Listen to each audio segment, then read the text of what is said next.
সকালে রুটি ছিল, রুটিগুলো এগুলো স্লাইস করে নিয়েছি আমি। দেখুন নতুন রকমের একটা রেসিপি করতে চলেছি, আপনাদের সবাইকারে ভালো লাগবে।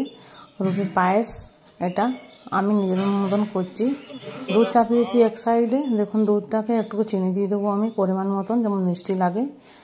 হালকা, আপনারা হালকা খাবেন হালকা দেবেন, বেশি খেলে বেশি চিনি দেবেন মিষ্টিটা।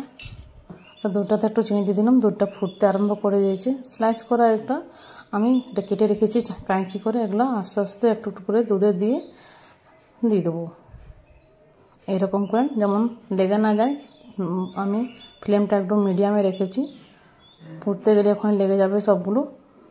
এগুলো সবগুলো দুধের মধ্যে দিয়ে দেবো। খেয়ে দেখবেন, নিশ্চয়ই ভালো লাগবে। ভালো লাগলে লাইক করবেন, শেয়ার করবেন, সাবস্ক্রাইব করবেন। এই কাজু কিশমিশ নিয়েছি কিছুটা, এই কাজু কিশমিশ এর মধ্যে দিয়ে দেবো।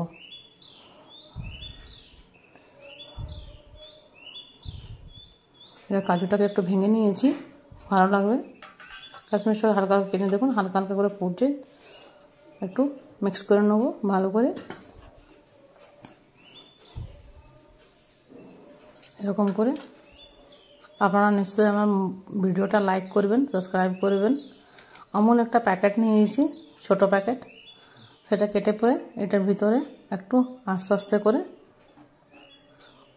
একবার করে দেবো, নাড়বো, না তো ডেরা বেনে যাবে। এরকম করে খেতে ভালো লাগবে।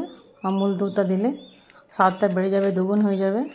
বাচ্চাদেরও ভালো লাগবে, বড়োদেরও ভালো লাগবে। এটা করে খাবেন নিশ্চয়ই ঘরে। রুটি এবার বেড়ে যায়, খেতে মন না যায়, তাহলে এরকম করে খাবেন, নিশ্চয়ই ভালো লাগবে আপনাদের। দেখুন হয়ে গেছে প্রায়, এটা রেডি হয়ে গেছে। দেখুন কত সুন্দর হয়েছে একদম রুটির পায়েস। আবার আসবো নতুন একটা রেসিপি নিয়ে। ভালো লাগলে নিশ্চয়ই আপনারা লাইক করবেন, সাবস্ক্রাইব করবেন। ধন্যবাদ।